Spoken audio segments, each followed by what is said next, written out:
We were just talking about this wild crime spree that happened this weekend in Austin. So it seems like it was it teenagers that were doing this? Yeah. Yeah?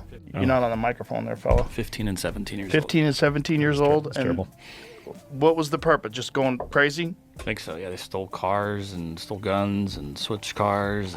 And they shot at like 10 different locations. At least one person's in critical condition. Yeah. They shot multiple people. They had flock cameras in Austin, but then they shut those cameras off for political reasons. Correct.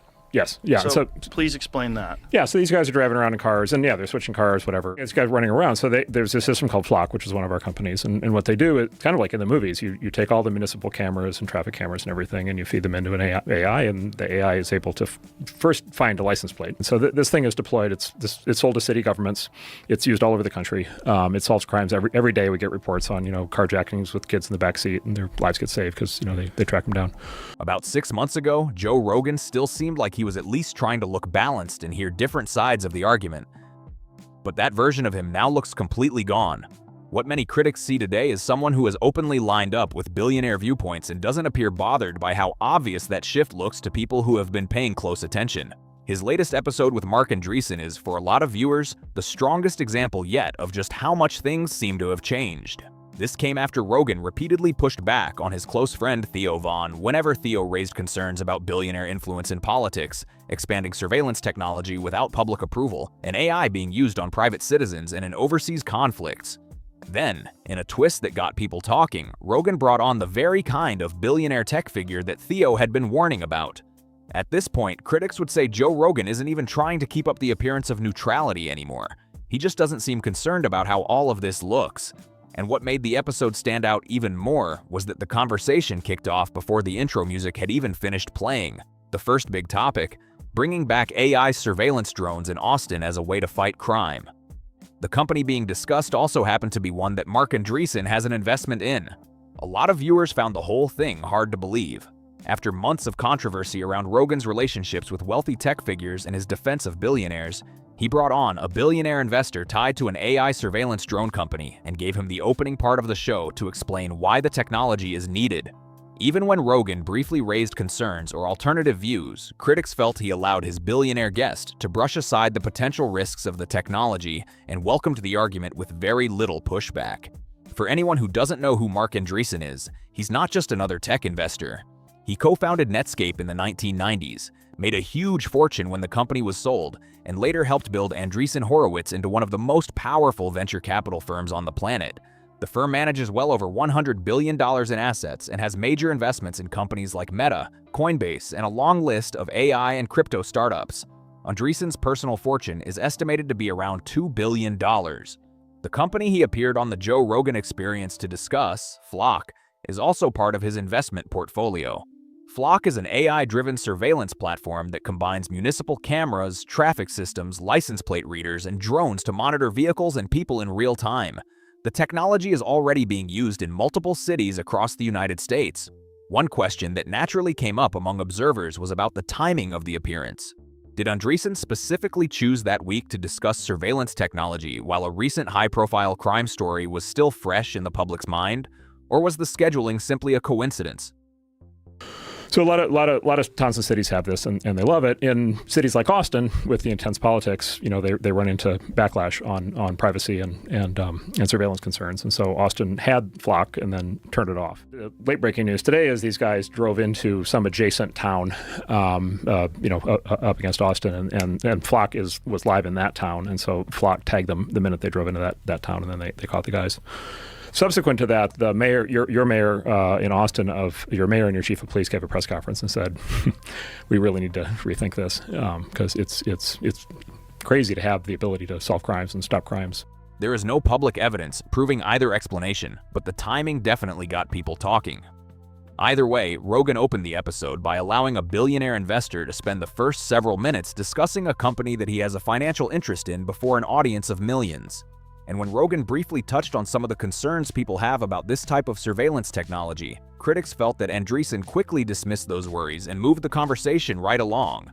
Critics of this technology strongly disagree with that argument. Many people have watched government institutions and political leaders face accusations of weakening checks and balances, often in ways that play out very publicly. Because of that, some viewers found it hard to accept the idea that the biggest concern with mass surveillance would only be a corrupt politician using it for a personal grudge.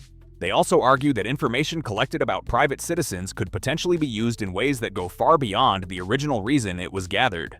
People already know that dash cams, traffic cameras, security footage, and even text messages can sometimes become part of legal investigations through court processes. So for these critics, adding AI-powered surveillance drones on top of existing systems raises even more questions about privacy and oversight. That's why some listeners were shocked by the discussion.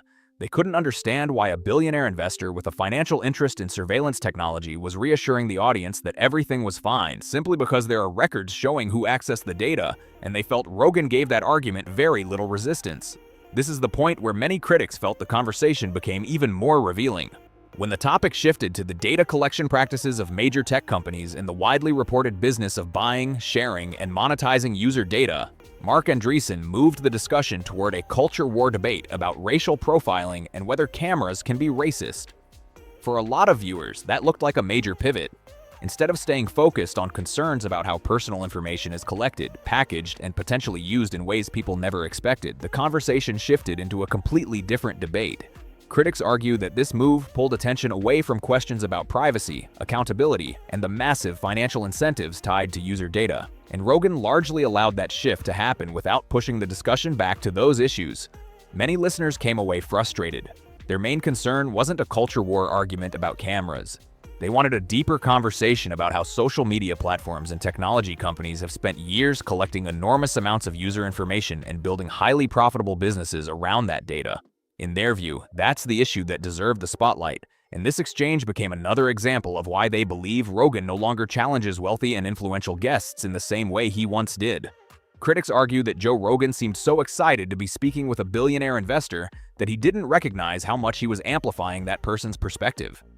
Immediately. Yeah, so the concern is mass surveillance, right? And the concern is that someone's going to abuse this and use AI for nefarious purposes, right? Like what nefarious purposes would that be? Yeah, so this is a system that could be used in bad ways. So if you had a corrupt, chief of police and, he had some personal entanglement thing and he wanted to track a, X whatever, or if you, the mayor, wanted to, do this to terrorize your political opponents or whatever. Is there a blockchain for Flock so you could know who's doing what and how it's happening so someone couldn't abuse it? Is it possible to circumvent that? Yeah, it could, but this is like the standard. Yes, and this, they log everything, and I'm sure there's records of everything. But look, it's like anything else. It's why cops have to get a warrant before they search somebody's house, right? Right. There's always the question of like, what is the legal authority and what are the safeguards that protect this kind of thing?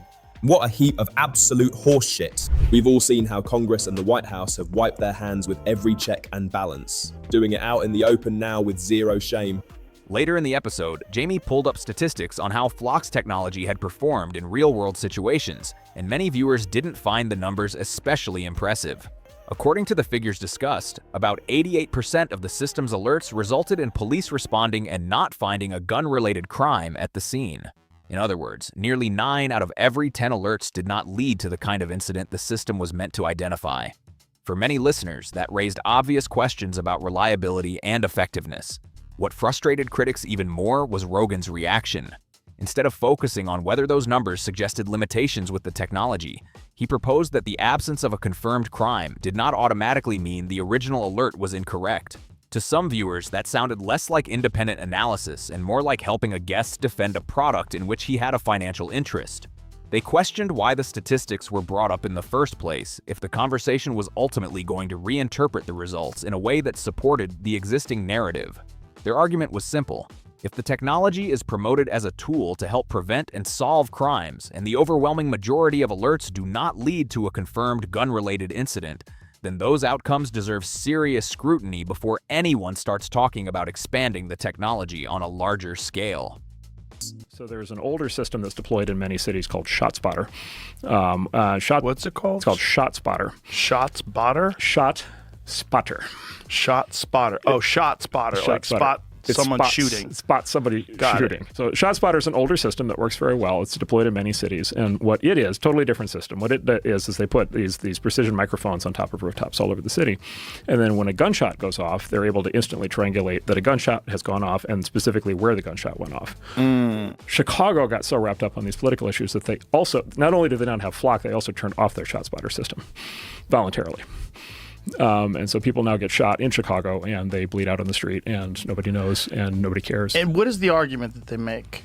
That it is civil libertarian argument, which is all around surveillance and abuse and control and all these things. And like I say, I think that's a very legitimate argument. And then I would say there's like the woke argument, right? Which is that the argument goes the American criminal justice system is clearly biased. That those will disproportionately affect disadvantaged people in society and disadvantaged groups, and so therefore they are racist. Then came what many viewers saw as the clearest defense of billionaires in the entire episode. The moment Mark Andreessen started describing wealthy people as figures who are unfairly criticized by an ungrateful public, Rogan jumped right in. He pointed to hedge fund billionaire Ken Griffin as an example of the kind of wealth creation and economic activity that cities should be thankful to attract. That argument immediately sparked pushback from critics. They pointed out that Ken Griffin made his fortune through the hedge fund industry, which is very different from industries that directly build products or operate massive manufacturing facilities. Hedge funds primarily invest, trade financial assets, and manage money for investors. Because of that, critics questioned the idea that Griffin's impact could be summed up as simply creating jobs and prosperity for an entire city. For those viewers, the discussion felt overly simplified. They argued that using one successful billionaire as an example doesn't fully explain the much larger and far more complicated issues surrounding wealth: concentration, inequality, and the relationship between big money and political influence. Some critics also believe that certain billionaires have built their fortunes through systems they view as unfair or exploitative, though others strongly disagree with that assessment. That's why they saw the exchange as deeply misleading and believed the next part of the conversation would only make those concerns even bigger. And then, for many viewers, the conversation took another turn that made the episode even more controversial. Mark Andreessen confidently argued that the United States delivers better outcomes on wealth distribution than other comparable developed countries. Critics immediately pushed back on that claim. They pointed to widely cited measures of income and wealth inequality that often rank the United States as one of the more unequal developed economies. His guest happy. How Chicago organizers managed to rid the city of ShotSpotter. Controversial police surveillance tech is often inaccurate, according to research that allowed activists to launch a fact-based campaign and a political model for organizers in other cities. Aha! So they're saying it's inaccurate. 88.72% of incidents flagged by ShotSpotter ended with police finding no incidents of gun crime. Okay. But think about right. But that doesn't mean the gunshots didn't go off. Exactly. That doesn't mean anything. Rarely produce evidence of a gun-related crime. That also doesn't mean anything because it just shows. Many studies have also shown that wealth concentration has increased significantly over the last several decades. Because of those trends, critics saw Andreessen's comments as being disconnected from the economic data they were familiar with. To them, it sounded like a billionaire investor describing the system as broadly successful, while many people remain deeply concerned about rising inequality and the growing concentration of wealth. What frustrated these viewers even more was Rogan's reaction. They felt he accepted the argument with little resistance and didn't challenge the broader claims being made about economic outcomes in the United States. Some listeners also remembered that only months earlier, comedian Tom Segura had engaged Rogan in a discussion about billionaires and the ways some critics believe parts of the business world can benefit from systems that place heavy pressures on working people. For those viewers, the contrast between the two conversations was impossible to ignore. The fact that Tom Segura ended up sounding more persuasive to some people than Joe Rogan on the topic of wealth inequality was, for many viewers, completely unexpected. Critics pointed out that Rogan had seemed at least somewhat open to Segura's comments about wealth being distributed more broadly. So I just came from New York, and so New York has their own version of this now with their new mayor, and the big controversy there last week was their mayor did a video standing in front of somebody's home. Yes. Calling him out by name. Ken Griffin. Ken Griffin. Who's a very wealthy guy who brings a lot of jobs to New York City and was in the middle of a huge project. That's a $6 billion project, and now he's considering tanking it. It's Ken, who I know. Ken is a major philanthropist. Ken has donated hundreds of millions of dollars, particularly to healthcare in New York City, on top of being a major taxpayer and source of tax revenue, on top of being a major employer. And so the new mayor has deliberately targeted him personally to try to force him out. Why?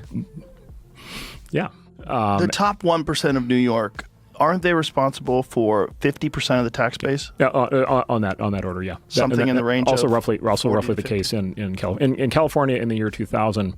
1,000 individuals were 50% of the tax revenue. It was the all-time peak, but I think it's roughly 1% of the taxpayers or 50% of the tax. During that conversation, he appeared receptive, nodded along, and even suggested that the idea could be better for society overall. But those same viewers felt that his approach changed dramatically when he was sitting across from a billionaire making the opposite case.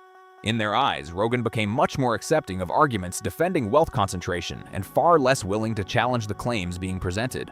They saw it as a striking contrast and another example of how differently he appears to engage with powerful and influential guests. And according to those critics, the conversation only became more surprising from there, with Rogan eventually making comments that they considered even more difficult to understand or defend. Then came the comment that, for many critics, summed up exactly where Joe Rogan stands right now. Rogan suggested that someone can work 20 hours a day and become a billionaire, presenting the idea that extreme wealth is mainly the result of simply outworking everyone else. The implication, as many listeners understood it, was that billionaires reached their positions primarily because they were willing to put in more effort and more hours than other people, while those who haven't achieved that level of success simply didn't make the same commitment. For critics, that statement became one of the most talked about moments of the episode because they saw it as an overly simplistic explanation for how extreme wealth is created and accumulated. The people who regularly put in brutal 20-hour days in the real world often aren't billionaires at all. They're warehouse employees pulling back-to-back shifts, delivery drivers working late nights and weekends, factory workers standing on production lines for hours, nurses covering shifts in understaffed hospitals, and construction crews working through heat, rain, and freezing conditions. Critics point out that these workers can put in extraordinary amounts of time and effort without ever coming close to becoming billionaires. In their view, that reality alone challenges the idea that extreme wealth is simply a direct reward for working longer hours than everyone else. They also note that Mark Andreessen's estimated $2 billion fortune didn't come solely from working more hours than the people around him. He co-founded Netscape in the 1990s, benefited financially when the company was sold, and later spent years investing in technology companies through venture capital. I'm not a businessman, although I kind of am. You are. I kind of am in some weird way. I've become a businessman. Yeah. But this idea that it's easy to become a billionaire and that these billionaires somehow or another are the problem because they're not paying their fair share is so weird that's a narrative that actually gets pushed through. Yeah, they make more money than everybody else. Right. You could do that too. It's like this is one of the things that America is really good at. Like this is a narrative that gets pushed along democratic socialists that no one achieves substantial wealth without somehow or another victimizing other people. Yeah. And then Jeff Bezos is the obvious counterexample, which is like every time you do the one click and the thing gets delivered to you 2 hours later at the cheapest possible price, saving you and your family a lot of time and money. But at the expense of small mom and pop stores, allegedly. Although a lot of them sell on Amazon, a lot of small businesses sell on Amazon. Many European countries have a much more draconian, are much even more hostile to business, and the result is they're much poorer. Their slower growth are actually shrinking. The people there are much less well off. There's much less funding for social programs, and so you can also do the cross-country comparison, in which I think kind of gives a. As those investments succeeded, his wealth grew significantly. For many economists and analysts, wealth accumulation at that scale is often tied not just to labor, but also to ownership and investment returns. Capital can generate additional wealth through assets, equity stakes, and compounding gains over time. That's not a radical claim. It's a basic description of how investment systems operate. Because of that, critics felt Rogan's comments painted an overly simple picture of how billionaires are created. They argued that presenting extreme wealth mainly as the result of hard work and discipline overlooks the major roles played by ownership, investment opportunities, access to capital, and economic structures that can significantly influence who accumulates enormous fortunes. Critics see this kind of messaging as straightforward and self-serving, arguing that it presents extreme inequality as a completely natural and fair result of individual choices rather than something influenced by broader economic systems and opportunities. Some milk. Also weird when you think about what happens on the corporate level, that there's these corporations that make like hundreds of billions of dollars, and they're like, yeah, they didn't pay tax on this because they're this corporation, and then not pay tax on it. And you're like, Well, supposedly that's what Jeffrey Epstein did for people. He Found helped- those tax he helped loopholes? people with tax loopholes and it exists for a reason, right? well, scumbags. yeah. They've all put it in place. And then there's that thing where like no one should be a billionaire. Well, okay, hang on. Do you like having a fucking iPhone? Yeah. Somebody had to make that. They're working 16 hours a day. They like you don't want to be Tim Cook. You don't want to be Steve Jobs. Guy Yeah. died young because of it. But I guess the argument that some people make against that is not that that guy shouldn't be wealthy. It's that when they have this overabundance of wealth, and that the people that also work there, like these Amazon Right. warehouse guys, are like fucking dying in the warehouse. Like, you're Are like- they? Well, I mean, they talk about these work conditions that are sometimes deplorable, right? And then you have the people at the top with like hundreds of billions of dollars. That always seems like a legit complaint from people to me. Oh, for sure. Yeah. I mean, listen, if they didn't work, you would have nothing. Exactly. That's what's weird. This guy's doing like, he's making like $15 an hour. But if he didn't start the company, they wouldn't have a job. True. But, you know, at a certain point in time, it's kind of like spread it around. Spread around a buddy. little bit. Yeah. Spread it around. Seems like you Probably could. better for everybody if you spread it around. Maybe people. They also point out that Rogan built much of his public image around being an everyman figure. He was known as someone who questioned authority, challenged powerful institutions, and gave airtime to unconventional ideas and perspectives that many felt were ignored by mainstream media. According to those critics, that version of Rogan has changed dramatically. They now see someone who invites billionaire investors connected to surveillance technology onto his platform and allows them to discuss products in which they have financial interests.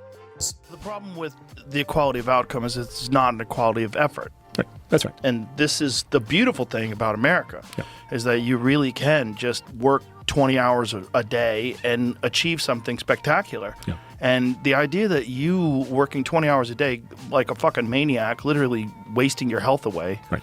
that you should get the exact same amount of money as someone who barely works. Right. And that this person should achieve the same result as you. That's crazy. The game is there's an opportunity if you figure it out to get out of that situation Yep. in this world. And you can get out of that situation. There's so many stories, these rags to riches stories, which is you don't get that in a caste system, right? You don't get that in socialism. You don't get that. There's a lot of places where that doesn't happen. In America, that is still a possibility. Yeah, that's right. They argue that he has become more dismissive of audience concerns that he once might have explored and, in their view, has increasingly embraced the idea that extraordinary wealth is mainly a matter of personal effort and determination rather than a much more complicated mix of factors.